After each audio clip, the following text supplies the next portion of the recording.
Well, you've got to keep a somewhat low profile. I mean, you don't want everybody to know. But if Low you notice profile? Have you seen that castle? You think that's low profile? Well, no, it's like Edward Scissorhands. It's like it could be creepy and weird over there, but you don't. If you start killing everybody in town, people are gonna be like, "Wait a second, something's going on here." Remember when we first met John McClane? Argyle picked him up from the plane and took him down the Nakatomi Tower at the Christmas party. And the terrorists were overzealous, but it was sweet when they killed Ellis. And with a little help from Alan, John McClane kicked ass. Welcome back to Shat, the Movies, the podcast where we answer the question, were the movies we love and growing up really that good? You ever caught yourself thinking, man, why don't they make movies like they used to? Can you still remember spending your Friday night searching for the perfect movie rental at Blockbuster Video? Do you even remember what Blockbuster Video was? If you answered yes, and this is the podcast for you, I'm one of your three co-hosts, Roger Roper, and alongside me are my two co-hosts, Big D, Dick Ebert. Good evening. And Gene Dracula Lyons. My life, at its best, is misery. And each week we take a look back in time and decide if our favorite films from our childhood still hold up. Each week the audience selects from 6 movie choices that we then break out our race car, VHS tape rewinder, and watch the movie that tallied the highest number of votes. At the end of the podcast, the three of us will provide you, the audience, with a number of wipes each movie would take to get off your respective butts. So thank you so much for listening. If you haven't already, hit that subscribe button and share with a friend. It really does help the podcast grow. You can also check out our sister podcast, Shat on TV, where we review television series such as Westworld, Taboo, American Gods, Game of Thrones, True Detective, and going on right now for 2 more episodes is Watchmen on HBO. So you can find all the past episodes, emails, everything around Watchmen at shatontv.com. That being said, Big D, people keep supporting the podcast through commissions where they almost buy like a fast pass, if you will. It's like they go to Galaxy World at Disney and they're like, listen, I don't want to wait in line. I want to hear my movie right away. So I think we're through February. Like, if I'm not mistaken, like we're still cleaning these out. And this week is no different. Yeah, I want to get my fast pass to Galaxy World. Galaxy Quest. I don't know. It's the Star Wars world, whatever it is. Okay. But yes, this is a commission, and we do have some. They've slowed down dramatically. So either people are getting tired of hearing commissions, or it's the holidays and they don't know what's going on. But we're starting to whittle down, into the new year. Get yours in right now. It makes a great present. Stocking stuffer, Hanukkah, Kwanzaa. Do it for the people you love in your life. But this one is almost like it was a commission for Gene Lyons. When this came in, his eyes lit up. You could see the joy in his eyes. And David P. decided to fulfill Gene's dream, and he commissioned the 1992 Bram Stoker's Dracula. And one of the things that we always ask when individuals send in their hard-earned money and buy a commission, support the podcast, we ask that they give a letter, an email, explaining a little bit why they commissioned this movie. And Gene, you have that right in front of you. I do, Raj, and thank you, David. This does feel like an early Christmas gift to me. I appreciate it, my blood brother, my dark prince.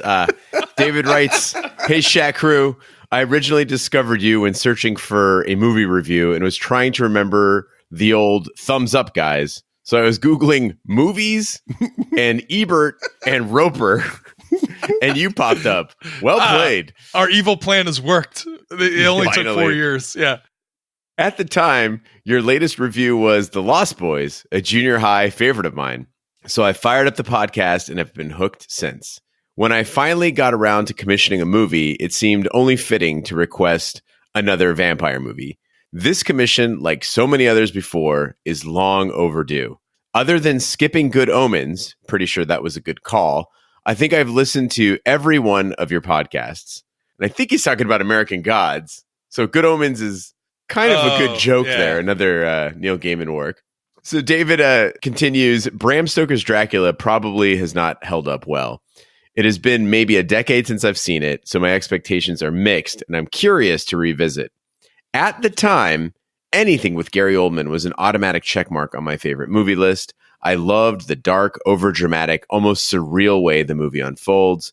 At the time, there were no other movies that combined, I guess, horror with such style. And even though the other casting is questionable, at the time, I thought it was amazing. I'm very curious to see how this holds up.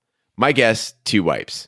On one note, I find my movie tastes align mostly with Gene, except for the travesty, which was his Good Will Hunting review.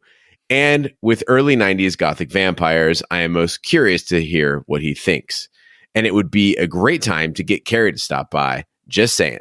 Thanks again for all the time you put into this. It took me 2 weeks just to find the time to write this email. I can't imagine how you do it. Cheers, David. Just so everybody knows, because we get the question all the time. Carrie Gross will always be a member of the podcast. She'll always be a member of the family. But life comes at you and things happen, things change. If she ever chose to come back, had time, the door is always opened. So people keep asking, what's up? Just life. So we care about her still as much. We like her. And maybe one day, all things are possible. Well, Bram Stoker's Dracula is a 1992 American Gothic horror film directed and produced by Francis Ford Coppola.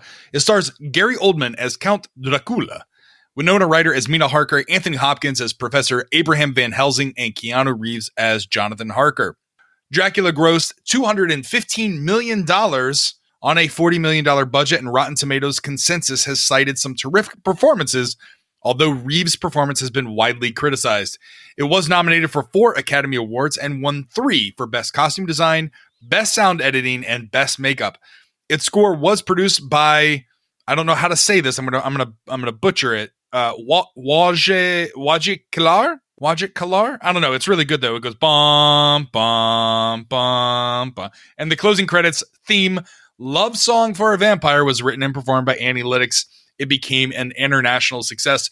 Before we start the podcast and breaking it down and spoiling it for you, we always ask, where were you? What are your memories of this movie? We'll start with you, Big D. So I don't know why. I've just never been a monster movie fan. I can't think of one that I've been like, oh yeah, man, I got to go see that. I'm proud to say this is the first time and the last time I have ever watched Bram Stoker's Dracula. Well, part of the reason we brought Gene on is because we were reviewing, I think, the only other vampire movie we've done on the podcast, which was Lost Boys. And Gene, you said that not only did that attract you to the podcast, but you were hoping for more vampire movies because this is all right up your alley. Well, especially also with the 80s and 90s, there were just so many good vampire movies made in that time. They've kind of died off since then. Now all the vampire movies are like hyper action movies. But back in the day, in the 80s and 90s, you had stuff that was more vampires being introduced to different genres, like The Lost Boys, like Bram Stoker's Dracula. And of course, the daddy of them all, which is Interview with the Vampire, which we still haven't done. And in my opinion, the best vampire movie of all time. As far as Dracula goes, I wasn't able to see this in theaters because I was 12 and my family does not like scary movies. I remember one time my cousin rented House and brought it home and we watched it and like the whole family was quiet for like a week. But I had a friend named Troy whose family had all the cable services. They also had a VHS player and Laserdisc player. And so we'd always have sleepovers and watch movies at Troy's house. And so I remember all the boys got together in the basement and we were watching this movie in our sleeping bags and everyone else fell asleep at this sleepover. So I'm just up watching it by myself. I mean, they were all out within like the first 10 minutes. And the experience was like so transcendent that inside my sleeping bag, like a little cocoon, I just stripped off all my clothes inside my sleeping bag. Of course you did. And I remember I was like feeling the silkiness of the sleeping bag through new skin. It was like a second birth at this sleepover. And I knew like something had changed inside of me as a result of this movie. Hold on. I'm picturing like an alien movie, like cocoons, all these sleeping bags on the ground, just writhing and moving and pulsating as all these young boys just rub the inside of these fucking sleeping bags. This is why no one will share a tent with Gene whenever we go camping, is for fear that he'll strip out of his clothes while you're in the tent. But what was the reason for taking off your clothes? I don't understand. Like, did you think that like if you got naked, there would be some vampire brides that would come to you in your sleeping bag?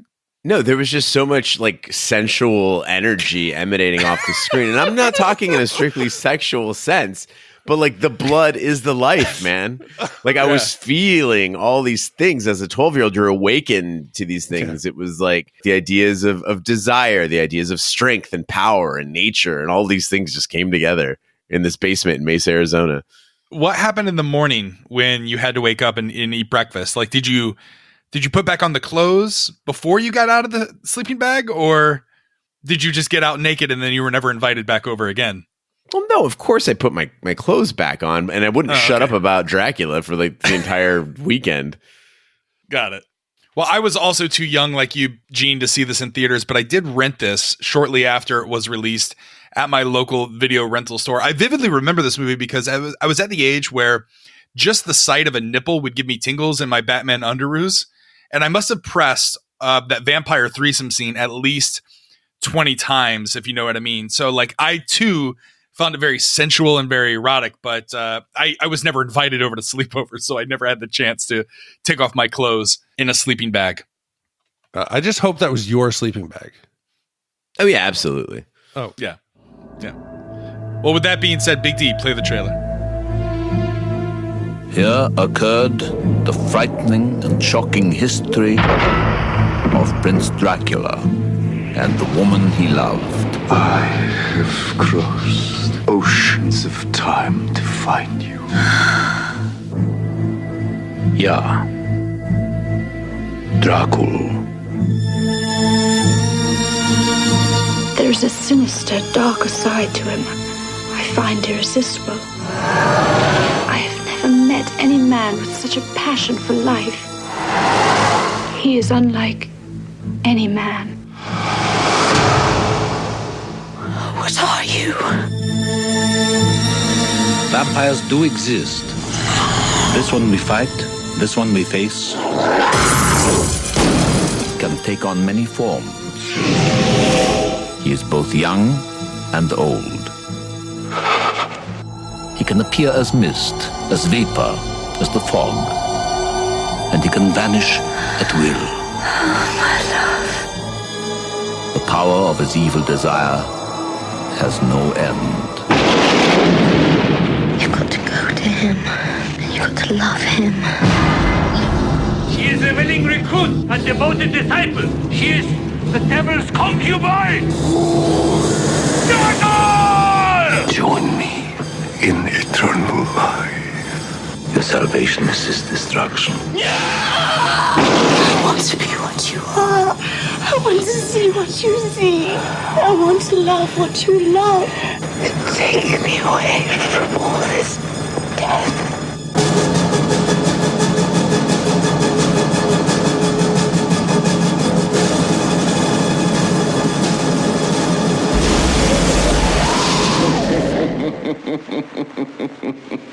In 1462, Vlad Dracula, a member of the Order of the Dragon, returns from a victory against the Turks to find his wife Elisabetta committed suicide after his enemies falsely reported his death.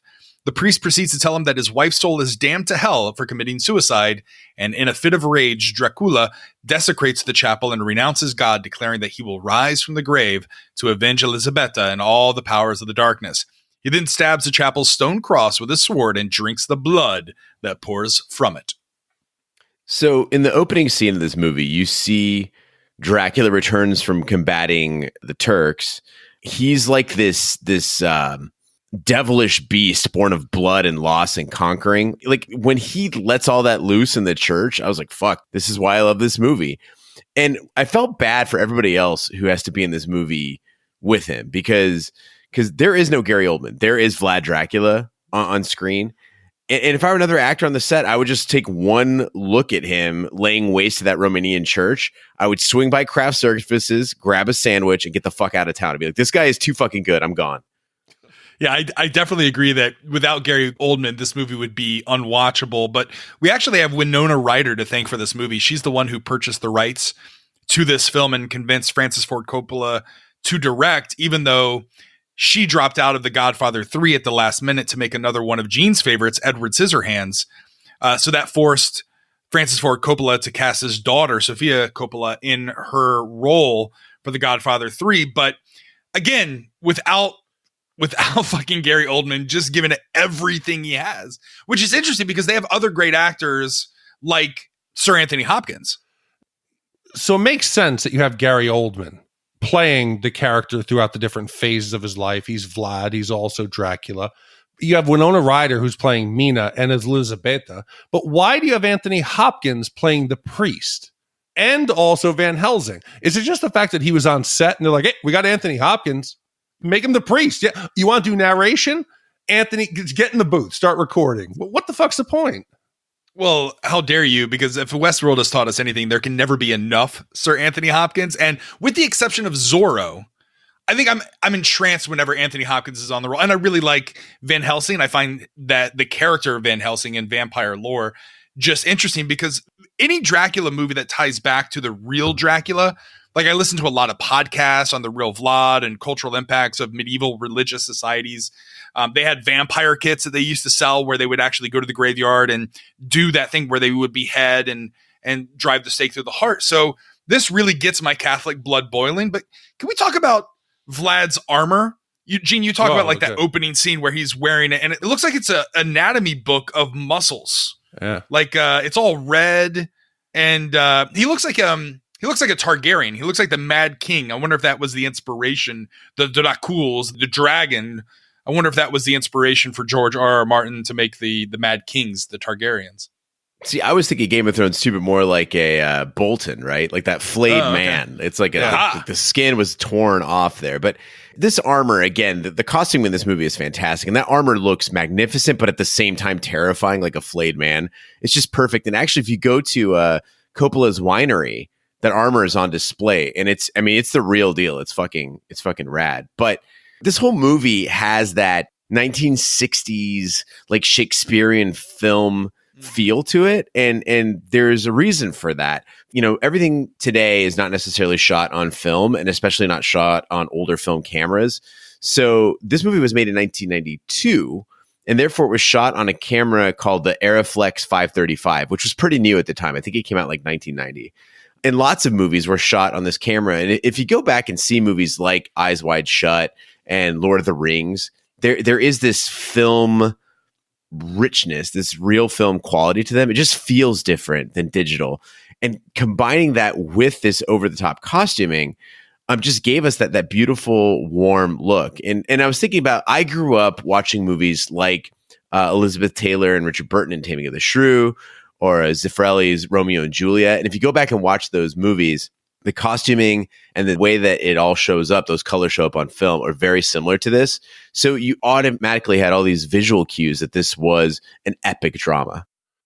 I've never experienced this in any of the films we did.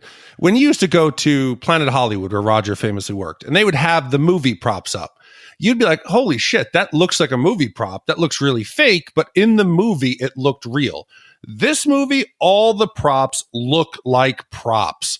All the facial hair looks comically bad. It's fake. I can see it's terrible. It looks like I made it. I just shaved some extra hair and glued it on. All the sets, they're obviously miniatures. The blood, it's fake looking. Those video overlays, the cheesy transitions and wipes. This had a $40 million budget. So at the time, Aliens 3 had a $50 million. So it's a little bit more. But this looks low budget. Yeah, the armor looks great, but everything it just looks so fake Hollywood. Well, as Gene mentioned, this was actually a deliberate choice by Francis Ford Coppola. He wanted to take that new approach to Dracula, to vampire films in the past. So this looks and feels more like a well-done student art film, something surreal than those big budget movies at the time. It was completely shot on a soundstage, so there was nothing shot on location.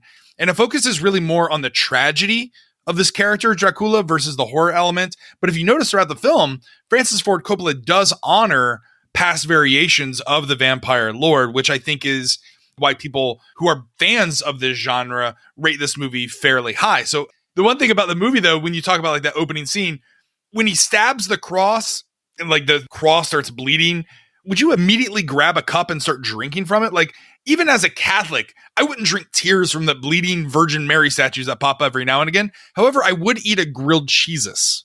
So I don't know your thoughts there. Well, Raj, this is how mythology works. Like, people don't do things that make any sense at all. It's also like Vlad, you know, as he's drinking the blood, just comes up with a curse out of nowhere, just starts spouting it off, and it fucking works. So, I mean, I guess, you know, that's how mythology is portrayed, and it is kind of weird to watch it on screen. So what you have to do is go over the top with the artistry of it to make it, you know, seem so surreal and so symbolic. So I really like that part. And again, I remember, you know, as a 12-year-old and a product of the 90s, I remember other people, they'd never seen a scene like this. You got a guy stabbing the cross, blood pours out, and he's fucking like drinking it. Gary Oldman's losing his mind. He's like speaking in, Romanian, and you're like, holy shit. Yeah, Roger, when people are truly moved, they might drink the blood from a cross or disrobe in their sleeping bag in front of all their friends. People do strange things. Well, in 1897, newly qualified solicitor Jonathan Harker takes the Transylvanian Count Dracula as a client from his colleague Renfield, who has gone insane. Jonathan travels to Transylvania to arrange Dracula's real estate acquisitions in London. There, Jonathan meets Dracula, who discovers a picture of his fiancée, Mina Harker, and believes that she is the reincarnation of his Elisabetta. Dracula leaves Jonathan to be attacked and fed on by his brides while he sails to England with boxes of his native Transylvanian soil. Taking up residence at Carfax Abbey, his arrival is foretold by the ravings of Renfield, now an inmate in Dr. Jack Seward's insane asylum. Okay, so when I was 12 years old, I didn't notice that Keanu Reeves is terrible in this movie.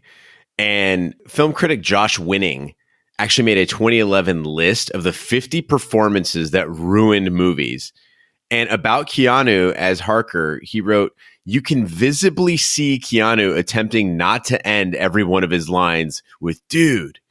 The result is a performance that looks like the young actor is perpetually constipated, and it is painful for all parties." And watching the movie through this filter, he is absolutely fucking right. His accent is changing. He is awful. I wrote down the same note of, I was like, it sounds like he wants to say dude at the end. Yeah, Keanu is most glaringly the most miscast in this movie. And Francis Ford Coppola is on record in the behind the scenes documentary. He says that he wanted to cast someone who young women would go to the theaters and swoon over. And at the time, there was no one hotter than a 1992 Keanu Reeves. But when you think of like the other actors that were up for this role, like a young Charlie Sheen, or even actors that were in this movie who could pull off a worthy English accent like Cary Elwes, I just don't understand how, if you're Francis Ford Coppola, you cast someone like Keanu Reeves, because it totally took away from all the other performances on screen. No, you're crazy. Harker is an idiot. There is nobody better in the 90s who plays an idiot than Keanu Reeves. Harker, it's him. I know it's a big job, okay? This is an opportunity for you to go up the corporate ladder and get a promotion. But he's given every sign to say, this isn't worth it. Maybe the blue flames, the wolves, when you meet your client and he pulls a sword on you and puts it to your throat. Maybe when he starts floating around the floor, he's magically closing doors. He's shattering mirrors with his mind. He's crawling outside the castle walls. Only after he writes the letter to Mina does he then decide, I think I'm in trouble. I remember staying over at Big D's house one day and I was shaving and he just comes up behind me. Yes. And he just starts shaving my neck and he breaks the mirror and then he sees my cross around my neck and take off your floats pants. back across. Yeah, take off your pants. But like you mentioned the blue flame or like the eyes in the sky or even him crawling around. But these special effects, while some seemed really good, like him crawling up the side of the walls, there were others that seemed a little cheesy. I don't know what you're talking about. They all looked great to me. I mean, Big D calls these, low budget or whatever. Raj, you call them, cheesy. I appreciate the way this movie was shot. I don't think we'll ever see another movie like this. Thankfully. Coppola was insistent that he didn't want any kind of 1990s contemporary special effects techniques used in this movie. He would not do anything digital. He was just not into that. And so he hired an effects team and they came together and they're like, the shit you want to do for this movie cannot be done with old school effects and still look good. And he was like, fuck it, and fired them all. And so he went and hired his son and he was like, hey, you're doing it now. And his son's like, can do, Dad. And so they did their best. And my favorite thing that they did was the shadows that are playing on the wall when we first see Harker enter Dracula's castle. And what was really cool about that is they wanted them to mirror, they wanted them to break away from Dracula's actions sometimes to kind of show what his heart was feeling. So, or his lack of a heart, I guess. So like there's one where Dracula's talking and you can see the hands reach out to kind of strangle Harker when Dracula's looking at Mina's portrait. But normally most of his movements were just slightly off in the shadow at first when you're first noticing it. And what they did was a really cool technique. They hired a shadow wrangler And what they did was they showed this person, Gary Oldman's actions on a video screen. And this was like a mime. And they asked him to mimic Oldman's actions. And then they shot his shadow doing that and then superimpose that on the back wall. So what happens is like you get motions that are just slightly off from the real thing because nobody can perfectly mimic another person, no matter how good they are at it. But they wanted somebody that was talented at it. And what was particularly funny about it is Francis Ford Coppola thought it was funny because they actually expected the Shadow Wrangler to do a slightly more precise job than he did. Right. But everybody who watched it in the screen test, they were like, "Oh, it's very surreal and chilling. So let's keep it." It's hard to get a good Shadow Wrangler. It is. I think what's most chilling about, and it won an Academy Award for it, is the costume design. When Jonathan Harker first gets to the castle and opens the door, and he thinks he's meeting this, rich Eastern European who's been buying up different property in London, and then you get like this old dude with that hairstyle. It's very iconic, that double beehive that he has. And actually, Gary Oldman shaved his head at the time of filming to get that look, to get that hairstyle. He shaved his hairline to get back. And I was thinking to myself, I wonder if Jonathan Harker, because he doesn't seem surprised by this at all. And I wonder if this is because at the time, all of the monarchy that was in Europe at the time probably looked strange due to the massive inbreeding. In fact, at the time, the royal family of Romania was related not only to the Kaisers in Germany, but also the Tsars of Russia and the royal family of England. So I guess imagine solicitors at this time probably were like, yeah, this is completely normal. These are just royals. I know that Gene must have been sitting around watching this movie when the 3 vampire brides come out of the bed. And yeah, it's sexy. I understand that you would be aroused as a 12-year-old boy and start rubbing your genitals upon the silky siding of your sleeping bag. But it goes from sexy to like sleazy girls gone wild bang bus. It's obviously less about the plot and more about trying to get guys in the audience all wound up. It's about hot, horny chicks, topless, riding Keanu Reeves. There had to have been plenty of stiff socks that mysteriously appeared in kids' laundry that their mom had to wash. I mean, yeah, admittedly, I masturbated way too many times to this Brides of Dracula scene. But it doesn't make it Girls Gone Wild or Bang Bus. It's imagine you're Jonathan Harker. You're living in a very fairly puritanical 19th century England. You've got Mina, this very innocent sort of love, and you plan to marry her. When you get back, you're a solicitor. Everything's very on the up and up. And you show up at this castle, and then there's these exotic women. One of whom is Monica Bellucci. And they're getting all over you, and it's silky, and you're entranced. One of them's got snakes for hair, and they're just all over you. And the idea was to just go over the top with sexuality, and I really liked it. But where's the giant bushes? Where's the plus size girls? They're not time appropriate. You're saying, oh, this is so accurate. This is a modern concept of what a hot, of a sex toy, a living sex toy would look like. They're vampires. They're not 19th century women. These could be 14th century women. Or no, well, not that late. These could be 16th century women. You don't know that. I think giant bushes were around for a long time. You're so gross. Well, in London, Dracula emerges as a wolf-like creature and bites Lucy Westenra, whom Mina is staying with while Jonathan is in Transylvania. Lucy's deteriorating health prompts her former suitors Quincy Morris and Dr. Seward, along with her fiancé Arthur Holmwood, to summon Dr. Abraham Van Helsing, who recognizes Lucy as the victim of a vampire. Dracula, appearing young and handsome during daylight, meets and charms Mina, and when Mina receives word from Jonathan, who has escaped the castle and recovered at a convent, she travels to Romania to marry him. In his fury, Dracula transforms Lucy into a vampire, where Van Helsing, Holmwood, Seward, and Morris kill the undead Lucy the following night. So, Gene, I do not want to steal your social justice warrior cape here, but I could not get around the thought that Lucy and Mina, they are the worst representation of women. They're the 2 main female human characters. And they show women in the worst possible way. They're sitting around giggling at dirty pictures, telling stories about kissing boys. They're frolicking in the backyard in the rain for no apparent reason. They just randomly kiss at some point during the day. They're always laying in the bed. They always have their breast exposed for some reason that doesn't make sense. Perfect. I guess because why not?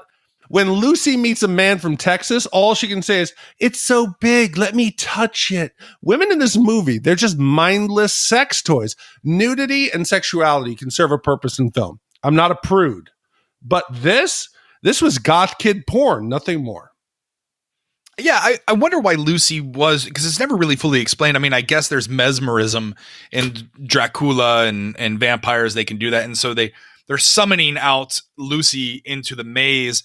But I didn't understand his powers because I always thought werewolves were different. But I guess in this version, Dracula can do anything. He can turn into mist. He can turn into a vampire. He can turn into a bat. He can turn into a cacophony of rats. But the one thing, I don't know, Gene, you mentioned that you masturbated to this film, and I didn't remember this particular scene where, as a fully clothed, dressed up werewolf, he's got Lucy in a missionary position on a stone tablet, and he's just railing her. And I was thinking to myself, I don't remember this at all. I didn't know if I was watching the director's cut or whatnot. Was this something that also turned on a young 12-year-old goth? Yes. Well, I unfortunately, upon this viewing, wasn't privy to this scene because I watched it on BBC HD, and they actually edit this scene. I mean, I've seen it a million times. I know what happens, but got it. They edit the scene so it you just see werewolf Dracula on top of Lucy, and then he's like, "Don't see me," and then like takes off, and you're like, "Oh, well, I was like, I remember this being a lot more wild a scene than that." And turns out that they cut that out. Another thing that BBC HD cut out. So if you're one like me and you DVR your shit off of cable like a fucking respectable human being. They also cut out every single Tom Waits scene. So every single scene with Renfield is completely cut out of this movie. Tom Waits does not even make an appearance. And he is my favorite part of maybe not my favorite part of the movie, I think Gary Oldman, but he's my favorite, let's say, secondary character. But going back to Lucy, a couple things you guys should know if you've never read the novel. And I should preface it, you shouldn't have to read a novel to understand a movie. That's a bullshit premise. You should be able to understand the movie on its own. Lucy is 19 years old. Yeah. So she's a teenager. She's also actually like quite pure. She's a good kid. She's just got a vivacious side to her, right? And that's what Mina's trying to express in the film is that Lucy's like good at heart, but she loves to kind of just live it up, you know? So she's not like fucking all these dudes. She's just kind of toying with them, whatever. But she's a sleepwalker.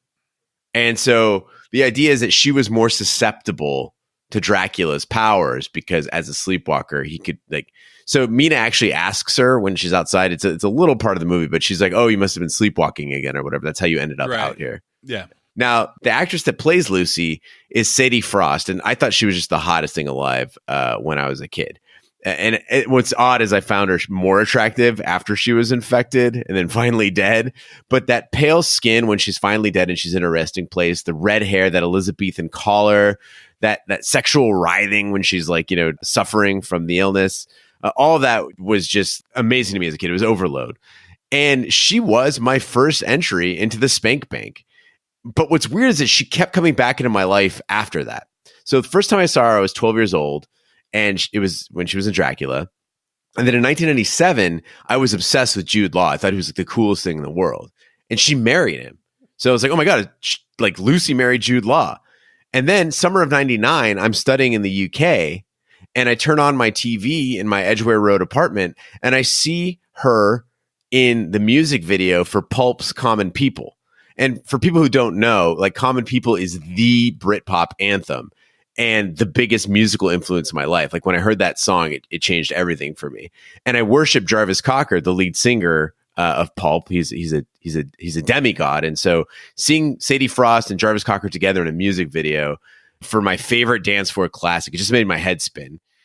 Wow, I like to see that you're just all wound up even now. It's like you're back there in the moment. This is the first time I've seen you actually like exude some kind of love. Yeah. This is melting Gene Lyons' cold heart. I mean, I also have a fever over 100 degrees, so it might have something to do with it, but yeah. I think it's love. I wonder how many times Gene has used the "see me, Oh, yes. see me now" Yes, method when he like goes into a goth club, Yes. and they're playing Common People, and he's just like he's at the bar and he spots just a pale skinned beauty in all black, and he's just like staring at her with his craft beer, and he's like, "See me, Yes. see me now." Raj, this is a little bit of inside goth stuff, and Carrie and I probably shouldn't even tell you this sort of thing, you muggles, but every person on the dance floor at a goth club is doing that in their head. They're all doing, Of course they are. "See me now." Of course they are. But I picture Gene doing it like, see me. And the girl looks at him and inside he goes, oh my God, it worked. It worked. I finally honed my craft. This is how he gets every woman to just ask him out. Yeah. Is he uses his vampire mesmerism, and then they're so attracted to it, and they float across the dance floor, and they're like, "Would you like to dance?" And I don't know. He caresses their face or something. I don't know. But young Dracula is again. I just think that this is the way that Gene dressed when he went to high school prom. But is he young now because he fed on the blood of the crew? Is that the reason? Like every time he feeds, he can get young again. Oh yeah, he had a party on that boat. If you notice the newspaper clipping, it says that there was a mysterious like shipwreck of the crew all went missing. Anyway, yeah, so he basically ate all those motherfuckers. But this doesn't make sense. Why is he an old, decrepit man? He's got money. He's buying up property all over London. Somehow there's babies appearing everywhere. They're eating babies. Why can't you just go out and buy a couple dozen, some migrants, some gypsies, some vagrants? Why isn't he always having a fresh herd of people to feed on? Well, you've got to keep a somewhat low profile. I mean, you don't want everybody to know. But if you notice, like even his low lands, profile, have you seen that castle? You think that's low profile? Well, no, it's like Edward Scissorhands. It's like it could be creepy and weird over there, but you don't. If you start killing everybody in town, people are gonna be like, "Wait a second, something's going on here." Yeah, I think people knew that something was going on, and there are certain sects in the village that won't even go up that, because when Harker is dropped off, they hand him a cross, and they're like, "The dead come out at night," or something like that. So they know something's happening there. But again, in looking at this, I immediately thought again of his wardrobe when he's young and he's in London. This is what influences like every steampunk outfit at Phoenix Comic-Con. Oh yeah, if people aren't familiar with what steampunk is, it's basically what happened when goths discovered the color brown. And Dracula's wardrobe in this movie is impeccable throughout the film. He looks great in Transylvania. He looks great in London. And some of his London outfits are absolutely fucking spectacular. But that first outfit with like the big top hat and those fucking sunglasses, like it just reminded me of like a super old dude who's trying to be hip with the times. Like he showed up in London and he's like, "Okay, what are the kids wearing today?" And they're like, "Oh yeah, these sunglasses are totally cool. Those sunglasses, they gotta go." But other looks that he has, like when they're in the absinthe bar and he's got that jacket with like, it looks like he just like broke a mirror and stuck all the pieces onto his chest. He looks fabulous. So I have a question here. Yeah. I need some logic. It makes sense to me that Dracula, he's been in love with Elizabetha for hundreds of years. So he's going to do whatever it takes to get his love back. But Lucy is only Lord Arthur's fiancée. Why not cut and run? Why is he so dedicated? We don't even see a romance. It seems like she was being courted by 2 or 3 guys. Why this giant love? Why, as soon as I would have a fiancé, go crazy enough that you have to have men hold her in bed as her breasts are flying out and she's writhing. She's out on a tablet in the middle of the garden getting banged by a wolf. I'm leaving. I just like, I liken it because I always trying to compare like my own life to certain movies, and that makes it fun for me, especially during this part of the movie because the love story, it kind of drags in the middle of the movie when they're explaining all this. But I was just comparing myself. It would be like if the 3 of us were courting the same woman. And then, like, say Lucy chose Gene Lyons, but then he's like, "Hey guys, come over and hold her down." Like, hey, like we're still involved in y'all's lives. Like, it's like we're all Eskimo brothers going after the same woman. Like, they kind of had this bondship over the fact that they were all in love with Lucy. God help any woman that Big D's trying to court if she catches a cold, or maybe has to like she'd be like hiding doctor's visits. He's like, "What'd you get medication for there?" What? Hiding doctor visits. She's getting blood transfusions. She's got giant wounds on her neck. She's missing blood. She's crazy. Get out. When you know somebody's crazy, get out. Speaking of blood transfusions, so Van Helsing is definitely pioneering blood transfusions in this movie. And I love how the 90s, they had this weird obsession with like, and this is how that was invented. They like to throw it into movies sometimes. It's like, what does that have to do? So Van Helsing's giving her blood transfusions, not taking into account blood types at all. Now, granted, blood types weren't discovered until 1901, so it'd be after the events of this movie. But if Lucy were to get the wrong blood type, her body would attack that foreign blood and she could die anywhere. She would have a severe allergic reaction. And if you're pulling blood out of two guys, chances are not her blood type on both of them.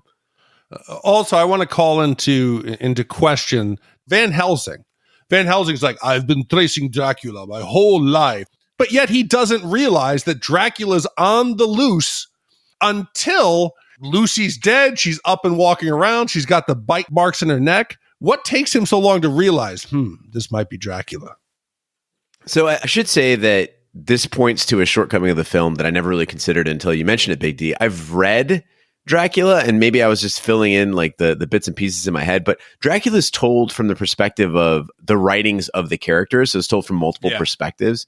And you get a lot more of them piecing things together. So like Harker's actions, he's less of a buffoon. It makes more sense when you see it from his perspective. Van Helsing is kind of the same, but the movie, you're right, does a terrible job of showing any of this. Well, Jonathan and Van Helsing lead the others to Carfax Abbey, where they destroy the Count's boxes of soil. Dracula kills Renfield and visits Mina. He confesses that he murdered Lucy. Mina admits that she still loves him and remembers Elizabetha's previous life. Dracula begins transforming her into a vampire. The hunters burst into the bedroom, and Dracula claims Mina as his bride before escaping.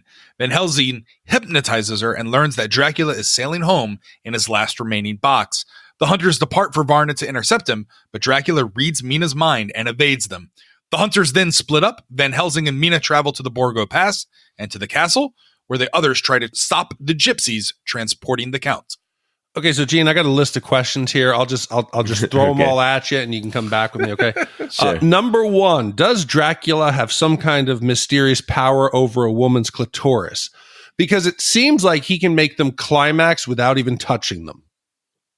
Two answers to that. One is vampires are creatures of sin, and therefore anything that would be on the sinful side of things, like sexual stuff, they have power over. Also, the second part of that answer would be he's sexy. Like this prince comes from Romania. He's got that accent. He's got that hair. You know, he looks amazing, and he's just sexy. But he can get them off even as just like green smoke coming under the blanket. Yeah, he's sexy. So they don't even see him, but yet they're still simulated. I'm sorry, that's his eternal love that he's been connected with over oceans of time. Okay. Okay, question number 2. Can Dracula control all weather or just the wind? Wind! No, he can. It's the severity of his anguish and his anger that is causing, he basically causes a tempest that is within his abilities, yeah. All weather, I don't know if he can make a sunny day. I don't know if that's like within his powers. So he can't like make snow? He can't freeze things? I think he could just make like inclement weather if he needs to, but I don't think he could determine the type of it. He can make it inconvenient, but he can't really make it catastrophic. Inconvenient weather, yeah. Okay, number 3. Does a circle of fire around you protect you? Fire in general, yes. So if you made a circle of it, then it would be protective around you, yeah. Would we have to yell at it, holy ground, this is holy ground, you can't come here, holy ground, as Van Helsing does? Yeah, I think also that's the way firefighters survive massive forest fires. They create like an escape ring. It's called an escape fire. Okay, and my final question here is, does Dracula actually care if a woman is married? If not, what was the whole rush of Harker and Mina to get married? Doesn't seem like he respects their vows. Okay, yeah, 2 answers to that as well. First of all, it really upset me in this movie that Dracula's like hitting on Mina in the street. And he's like, come on, hang out with me. And she's like, no. And he's like, come on. And he like shows up and she's like, no, please leave me alone. Go to the museum. Fuck off. And he's like, no. And then she's like, I'm going to tell the cops and my husband. And then he's like, oh, you're married. I'm sorry. You know? And I'm like, fucking way to be progressive there, Dracula. You got to wait for a woman to tell you she has a man. That's the reason you leave her alone. Not the fact that she told you no 100 times. Whatever. But no, he cares that she's married because that shows that she has an affection for Harker. And he wants her to have an affection for him. It breaks his heart. And why is she in a rush to get married to Harker? Because she finds out he's still alive and that he's safe. No, but I got the vibe like they were doing this as some form of protection. Like, hurry up, we got to get married. Let's get married. Then he can't. No. It's almost like you have to invite the vampires in. I thought maybe once a woman was married, it was like, I can't touch her. Oh. No, so basically, if you remember, Mina and Jonathan had plans to get married when he got back from this job. She finds out he's alive. He's being brought back to health in this convent. And so she goes off and marries him there. Speaking of the convent, when I was in London, I visited a bunch of the abbeys. And that's when I realized that shows like Downton Abbey, they're not named after the castle. They're named after a place of like, it was like an English convent or like where nuns and other bishops, they would reside. It was like a church setting. And I found that interesting that he's buying up all these abbeys in England. Have you guys ever visited any of these abbeys? Raj, I had a really disappointing first day in London, actually. So much like Pee-wee going to the Alamo, I flew to London as part of an honors college study abroad program and landed at Heathrow Airport. Everyone's talking about what they're going to do, as soon as they get settled into their apartments and hotels and whatever. And I was like, yeah, after I drop off my bags, I'm going to Carfax Abbey. And everyone was like, dude, that doesn't exist. It's not a real place. And I was very disappointed. It just seemed like it, but it's not a real place. So if you are planning a Dracula trip to England, you can just scratch that off your list. That's sad. I wonder if Carfax, though, was named after the Carfax Abbey. I was thinking that too. I couldn't find any sign of that, but it seems, very suspect. Raj, at this point in the movie, we're also getting additional scenes, with Keanu Reeves. Now he's survived this vampire attack. He's got the white hair. He's getting married. He just looks like a complete fucking doofus. And I'm so pissed about this because you've got a movie with Gary Oldman, Tom Waits, and tons of other good actors, Anthony Hopkins, and people are just being misused here. Richard E. Grant, who I pointed out in LA Story, he was also in With Nail and I. He plays the doctor. He's fantastic as an actor, and they're using him in this really like cheesy minor role. You guys mentioned already Carrie Elwes from The Princess Bride, again, being totally underused. And then Billy Campbell, who was in the American version of The Killing and was the Rocketeer. All these guys have shown that they're competent actors, and they're doing these roles that are beneath even a minor. Like, these are underwritten roles. They're non-entities. They're caricatures.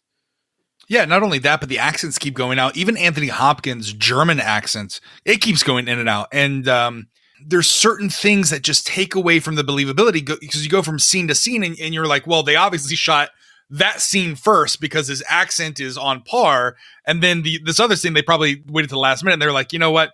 Accents are out the door. We don't care about accents. Let's just get through it. Yeah. Fuck it. We need to come under budget. The one thing I did like that they did put some thought into, though, was that transition.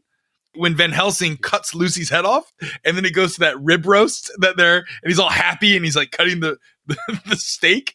I was like, oh, this is fun. This is enjoyable. A little laugh there. Did she feel pain? Yeah. Oh my God. But we talked about this last episode about Gene's propensity when he was a teenager to write poetry. And I kept thinking that Gene had to have plagiarized some lines from this movie and some of his poetry. Like the dialogue? Oh, yeah. The dialogue. Yes. I'm going to read you some because this could be either dialogue or Gene Lyons poetry. I have crossed oceans of time to find you. I give you eternal life, lasting love, the power of the storm and the beast of the earth.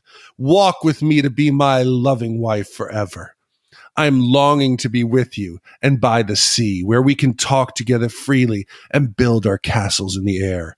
There are darkness and life, and there are lights, and you are the one light. You are the light of all lights. I am all in a sea of wonder. I doubt, I fear, I think strange things, which I dare not confess to my own soul. That is Gene Lyons' poetry, isn't that? It's beautiful. It's beautiful. It's pretty accurate. Again, I will pay someone to pay me to then commission an entire episode where we read 19-year-old Gene Lyons poems on the air. But to be clear, that was not Gene Lyons. That was actual Bram Stoker's dialogue. That was not Gene Lyons. Right. Well, at night, Van Helsing and Mina are approached by Dracula's brides. Mina succumbs to their chanting and attempts to seduce Van Helsing, But before Mina can feed on his blood, Van Helsing places a communion wafer on her forehead, therefore leaving a mark. He surrounds them with a ring of fire to protect them from the brides, and then decapitates them the following morning. Dracula's carriage arrives at the castle, pursued by the hunters. Morris is stabbed in the back during a fight, and Dracula bursts from his coffin at sunset. Jonathan slits his throat while the wounded Morris stabs him in the heart with the Bowie knife, and as Dracula staggers, Mina rushes to his defense. Holmwood tries to attack, but Van Helsing and Jonathan allow her to retreat with the Count. Morris dies of his wound, surrounded by his friends. So I understand this is a movie about a 400-year-old count, vampires transforming into beasts, but I need a little bit of romantic logic. There's got to be a reason why the characters act in a certain way. In Twilight, at least we can understand why Bella fell in love with Edward. And then she finally chose that she said, I'm going to give up my life. I want to be a vampire. She made that educated decision. That's a big life move to decide that you want to become a vampire, right? Yeah. Yeah. Mina and Dracula, woo, they show us nothing. Woo, yeah, undead. Let's do it. Let's go. Come on, let's go become. I want to become dead. When Dracula comes in as the smoke under the blanket, and of course, we get another scene of Winona Ryder just moaning and on the bed. Mina, she starts off, she's accepting. She's a little bit horny. She's getting a little hot and bothered, right? Then she's disgusted with him. The moment later, she's declaring that she's in love with him eternally. Then she hates him. Then she wants to be with him forever. Take me away from all this death. What fucking death? Only Lucy died. This is melodramatic, nonsensical trash. Oh, Big D. Oh, you simple daywalking man. All the death is all the people around her. They're all dying. Correct. She wants to leave her mortality. Take me away from all this death. Why? To live for fucking ever with the love of her lives. Love of her lives? Yeah, she's the reincarnate, again, she's the reincarnate princess, Elisabetta, that they both were equally in love with. She was in love with the man, Vlad, when he was the hero and was protecting on behalf of the church. We don't see enough of that transition. What do you see? You see because it's Winona Ryder? When he's banging Lucy, he looks at her and he sees the blood that throws through her veins, and he's like, "This is the reincarnate of my love." That's great. It looks like Elisabetta, and I see the blood, so he's like, "Don't see me, not like this." So also Van Helsing is the reincarnation of the priest, just because it's the same actor. Show us, yeah. Well, it's hidden in these cryptic lines from the film, Big D. There's a part where he says, I have crossed oceans of time to find you. No, I give you life eternal, everlasting love, the power of the storm and the beasts of the earth. And then he also says, there are darknesses in life and there are lights, and you are one of the lights, the light of all lights. See? Right, but he asks her.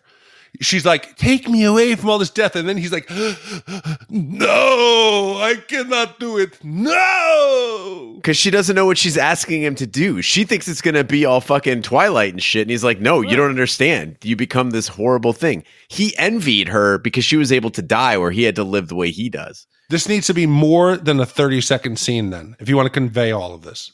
30-second, they're like having sex for like 5 minutes. They're doing the whole seduction where he's like cutting open his chest and she's drinking. She looks like she's giving him like going down on him, but it's just like sucking his blood.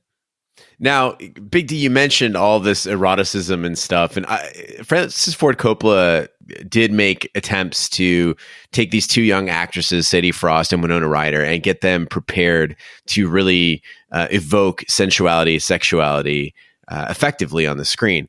But this he's class. He actually brought in an acting coach, Greta Seacat, to coach Sadie Frost and Winona Ryder for their erotic scenes because he, as an older man, felt uncomfortable discussing sexuality with a young actress, which I think is pretty, for 92, that's pretty ahead of his time. But another thing he did is he asked Gary Oldman, allegedly, there's rumors of this happening, but no proof. Coppola asked Oldman to actually speak seductively off camera to Sadie Frost when they were filming their scene, like the scene where she's writhing alone in the bed. Oh. So they asked Sadie Frost later what he said to her, and she said, quote, it was very unrepeatable. Oh. Meanwhile, Winona Ryder said that working with Gary Oldman was traumatic. She said that he was too intense and she, quote, felt there was a danger while working with him. Oh, because as he's reading the dialogue, it's like... Well, no, it's actually because Gary Oldman, I think, was going through a divorce at the time and also had some really bad substance abuse problems. Yeah.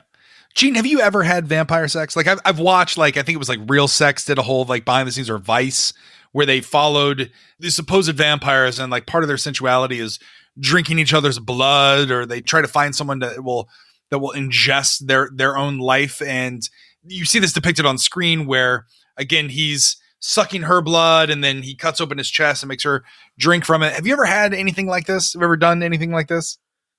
I've not had vampire sex. I'm very much about safe sex. Everybody should be wearing condoms and being safe, and not swapping blood with anyone else.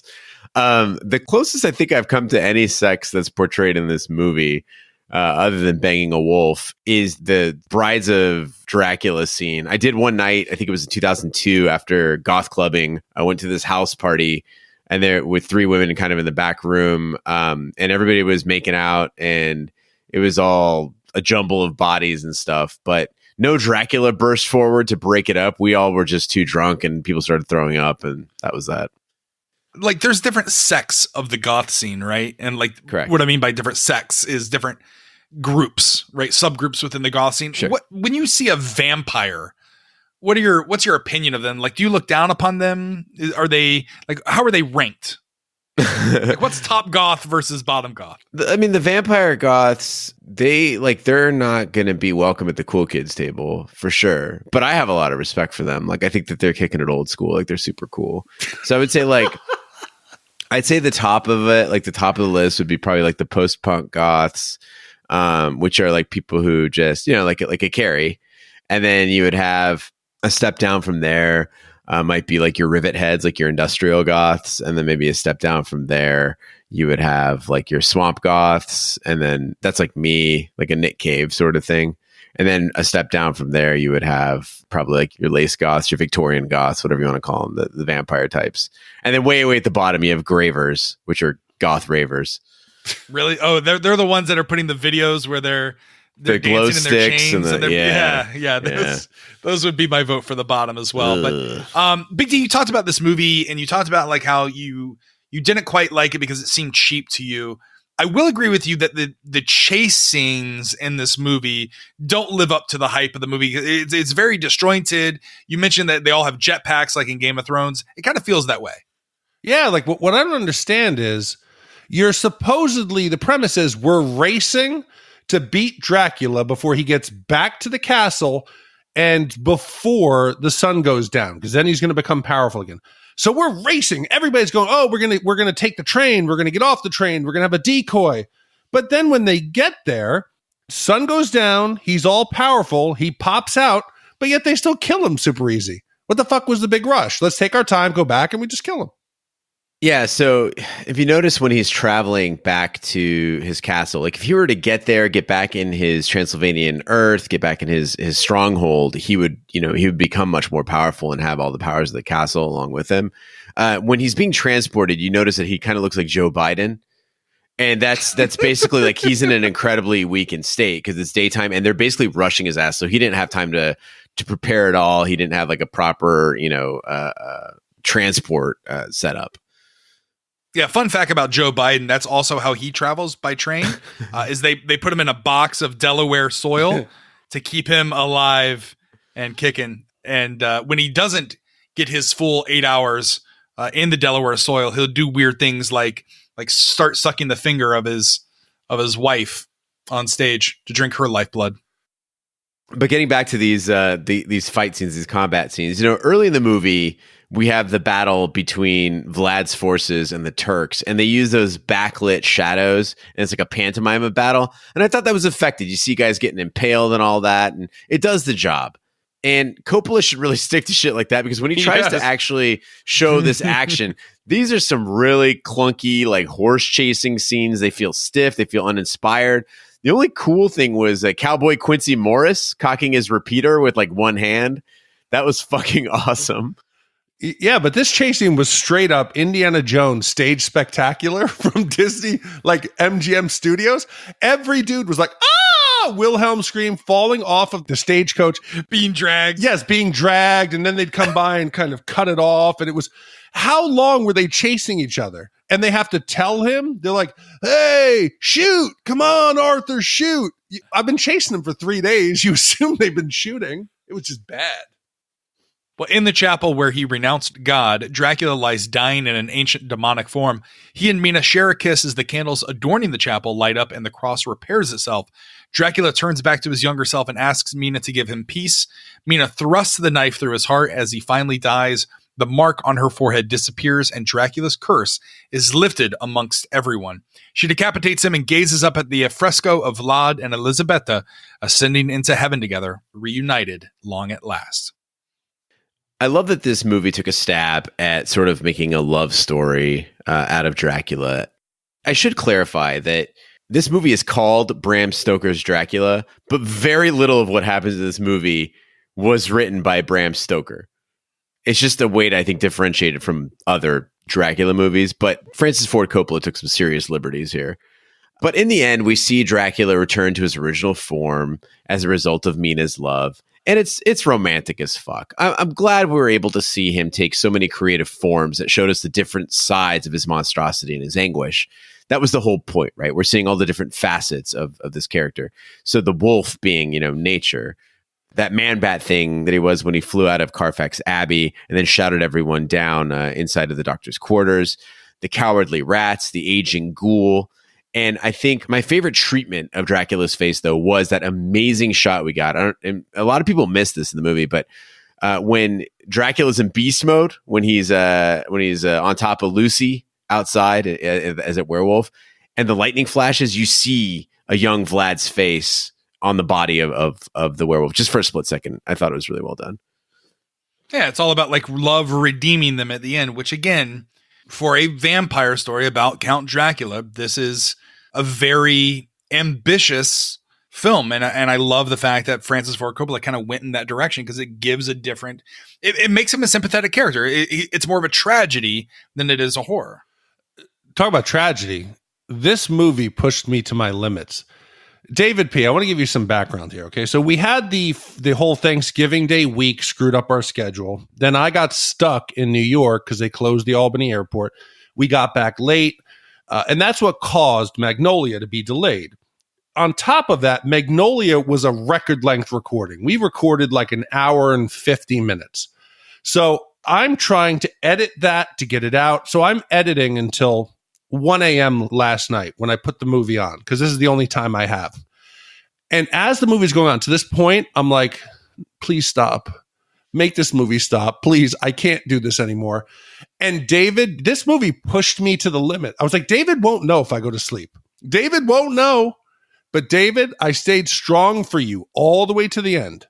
So I was not going to be defeated by this movie. But at this point, I was begging. I was wanting it to end. I was wanting to be Dracula. I was wanting someone to stick a sword in my heart and cut my head off. This movie just pushed me too far. Well, I'll tell you what, Big D, listen, if this pushed you too far, might I make a recommendation? What We Do in the Shadows, I know I've talked about it before on the podcast. The movie, written and directed by Taika Waititi, is phenomenal. And then they also have on FXX, they have the series, What We Do in the Shadows. Big D, I implore you, to get the taste out of your mouth, watch that movie and then the series. It's brilliant. It's one of the best things on television. And if you're not watching it, make sure you add that to your streaming. I think it's on Hulu right now if you want to do that. Or maybe Disney Plus because they own FXX. I don't know. Streaming services are all screwed up. You know what I mean? Like they were supposed to defeat cable, not join them.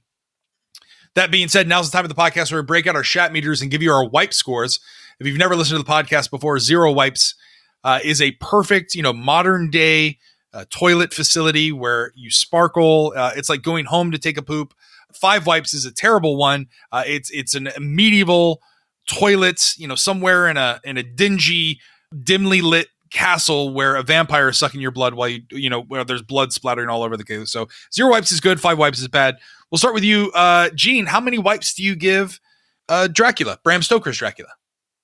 Well, Raj, this movie changed the way cinema presents vampires. You got to think of everything that came before this and then everything that came after it. Things like vampires having, retractable fangs, having emotional capacity.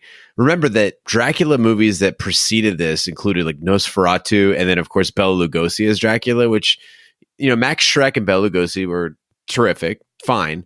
But those movies, when you said Dracula, people thought big black cape, tuxedo looking thing, slick back hair with a widow's peak, fangs. Like there was a very strict idea of what Dracula could look like. And Francis Ford Coppola just blew that out of the water. He said, no, we're reinventing this character entirely. And it became an unexpected love story about a character who's been misrepresented for decades. However, on the flip side, the action scenes were clunky. As Big D mentioned, the facial hair is atrocious. I don't understand how they had such amazing costuming and hair design, and then they just like slap these mustache. Quincy's mustache it's an abomination. But I love the techniques Coppola used. Oldman was absolutely unbelievable, but he was surrounded by actors and actresses like Keanu Reeves. And also, I'm going to be honest, I don't think Winona Ryder was that good in this movie either. I think overall, this is still a good movie. And it pains me to say this. And I think if anyone ever wants to call me a homer on this podcast or say that I'm unfair, I just want you guys to know that I was objective enough to note Dracula is only as good as 1.5 wipes. Yeah, wow. I agree with you wholeheartedly, Gene. I think while I really enjoyed this movie, especially for what Francis Ford Coppola was attempting to do, which is honor past depictions of Dracula while kind of including very, small plot lines from the actual story. But he was ultimately, like you said, trying to do something different with the character, make his arc more of a tragic one. Unfortunately, for me, it seems that heavy romance angle probably led Stephenie Meyer to write the Twilight series, which totally unfurls everything, all the good that Francis Ford Coppola gave to this character and to the vampire lore. So I agree with everything you said. I don't need to rehash those. I also am going to give Bram Stoker's a 1.5 wipe score. That only leaves you, Big D. You were on the fence. You said that you were waiting for this movie to end. On the fence. What does that ultimately do to the wipe score? I was not on the fence. I was impaled in the fence. Okay, there was no on the fence, and I want to make Turkish invader. I want to make it clear this isn't just because it was late at night. I think it's a bad movie. I think it's a calamity. I think it's a muddled mishmash. I think it's like blood squirting all over the screen and a bunch of fake accents. That being said, I will say Gary Oldman, he gives it his all. Without him in this movie, I think it's awful. Keanu Reeves, Winona Ryder at that point in their career, I don't think they were up to it. So their lack of skill as an actor, coupled with Coppola's direction, I would have been shocked if I had seen there at the end, directed by Billy Bob Jones. I would have been like, oh, okay, Billy Bob Jones, that'll explain it. Let me go Google it. I would have expected this to be directed by somebody who hadn't directed some of the most iconic film in cinema history. I just think, honestly, I think a lot of the people who are involved in it should be embarrassed if they're not. So for that, I really can't give it anything better. I think it is a 4-wipe movie. Other than Gary Oldman, the costumes, I really think it's pretty damn bad. I will never turn this on again. I will never recommend it again. And David P., I wanted to turn it off, but I stayed strong for you. 4 wipes. Well, with Big D's Shat score or wipe score of 4 wipes, and Gene, your and I's 1.5 wipes. If we were to add them together, then divide by 3, we get our overall Shat score, which is... Raj, the average Shat score for Dracula is 2.3 wipes repeating. And Big D, if we were to take that 2.3 repeating wipe score and compare it to the movies in the pantheon of Shat, where does Bram Stoker's Dracula rank? So this now ranks as a tie, number 67, with Rocky IV, Point Break, Casino, Demolition Man, and The Money Pit. It is slightly better than Halloween and Army of Darkness. It is slightly worse than Under Siege and From Dusk Till Dawn. That's a really interesting place to be. First of all, David was pretty accurate with his guess. He thought it was going to be a 2-wipe movie. So I mean, we're right there. But that's really, really interesting in the fact that all those movies could be kind of flipped around in a lot of different, like an argument can be made for any of those on any given day being better than the others. Casino, for instance, is both a fantastic movie and really drawn out at certain parts. You know, this movie it inspired many things, and it was a work of art. Yet at the same time, it fails in a lot of categories. So that's a really that 60s spot in our pantheon of Shat is a real murky area. Yeah, and I have to do an actually on myself. I completely forgot we did From Dusk Till Dawn, another vampire movie. I thought that we had only done The Lost Boys. So it's our third vampire movie, which is, if we were to take our vampire movies, Lost Boys can't be better than Dracula. We couldn't have done that. Well, Lost Boys is a 3.33. Okay, thank God. All right, good. I can't believe I'm saying this, but I think this is a movie that could be rebooted very effectively. If you took those three goofballs that are Lucy suitors and you made them some fucking hard asses, like some real 19th century men, like Quincy's like a real fucking frontiersman is not fucking around, and you brought all those guys in, and then you made shit scarier, like make the action believable and frightening. I don't know how you have to do that CGI on Gary Oldman, I guess, make him look a little bit younger, but I think you could do this. He'd still have to be Dracula, of course. You know what this would be good at? This would be good at as a limited series, like an 8 to 10 episode arc on a Netflix or something like that, or BBC One. Oh God, don't let BBC have anything anymore. Their work on His Dark Materials has been a fucking shit show. Anyway, yeah, I'm so glad we didn't review that movie. Or that series. I'm so glad we're doing Watchmen instead. Anyway. All right, so that's 2.3 repeated. Thank you, David, for writing in and commissioning this movie. Now it's time for the podcast where we break out our shout-outs and read those to you. Gene, what's a shout-out? Raj, a shout-out is our way of saying thank you for visiting our website, shatthemovies.com. If you go to shatthemovies.com, you can see past movies that we've done, vote on upcoming movies, and find ways to support the podcast you know and love. While you're on the website, find any slider that offers shout-outs, or you can go straight to shatthemovies.com/shoutouts and enter your name. We'll read it on the pod. This week's shout-outs go out to Tracy Dacey, Gene Let's Fuck, Ross from Kinghorn, Scotland, David, Shane, a.k.a. Meat, who lives in DeKalb, Brandon Drew, and Jono in Winchester, England. Thanks, everyone, for listening, and thank you for visiting shatthemovies.com. Back to you, Raj. And Big D, we have another commission for next week, and it's a Christmas kind of Christmas movie. It is. It's actually a kind of Christmas gift. So normally we read the synopsis of what the plot's about, and we leave it a little mystery. We're not going to do that because next week is the commission for Brody from Belfast. Emmett Clark commissioned Brody's favorite movie, Nightmare Before Christmas. So next week we're doing that, and we're going to have to come up with a way to do a PG podcast. This will be our first clean cast. So whether we come up with replacement words for curses, we try to not talk about, rubbing one out in a sleeping bag. Try to make this something that a 12-year-old could listen to. I wasn't masturbating. Yeah, he was just feeling his genitals up against the cold, silky smooth insides of his Transformer sleeping bag. Exactly. All right. Well, we will make sure to tone it down and make sure it is age appropriate next week. That concludes this week's episode of Shat the Movies. Be sure to follow us on social media and share with a friend. We're everywhere, including Twitter, Snapchat, and Instagram. Just follow the handle at Shat the Movies. You can also search Facebook and find us there. Our website, once again, where you can vote on upcoming movies as well as listen to past episodes, is shatthemovies.com. If you have a suggestion or you just want to connect with us and say thanks, you can email us at hosts@shatthemovies.com. You can also support the podcast multiple different ways, whether that's PayPal, Venmo, or clicking on our Amazon affiliate link you can find on the website, shatthemovies.com. You can also complete a survey that helps us find advertisers for you so that we can continue to keep the lights on here at Shat on Entertainment. We're everywhere fine podcasts can be found, including iTunes, Google Play, Stitcher, and YouTube. Be sure to subscribe, and if you stop by iTunes, be sure to leave a 5-star review. That does help the podcast grow. You can also check out our sister podcast, Shat on TV, where we review television series such as Westworld, Taboo, American Gods, Game of Thrones, True Detective, and Watchmen. You can find all the information on that website, shatontv.com. On behalf of my co-hosts, Big D, Dick Ebert, and Gene Dracula Lyons, I'm Roger Roper. Be sure to join us next week on the Nightmare Before Christmas Commission podcast, the PG version of Shat the Movies. Thank you so much for listening. Take care. Good night and good luck. Welcome to an extraordinary world filled with magic and wonder.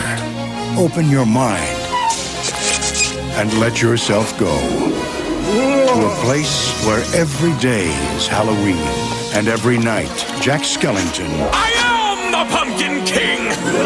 dreams of something different. What is this? It's someplace new. Jack, look out! What's this? What's this? There's color everywhere. What's this? There's white things in the air. What's this? I can't believe my eyes. I must be dreaming. Wake up, Jack. This isn't fair. What is this? Haven't you heard of peace on earth and goodwill toward men? Touchstone Pictures presents the enchanting story of two very special dreamers and the holiday spirit that brought them together. From the imagination of Tim Burton comes The Nightmare Before Christmas. And what did Santa bring you, honey?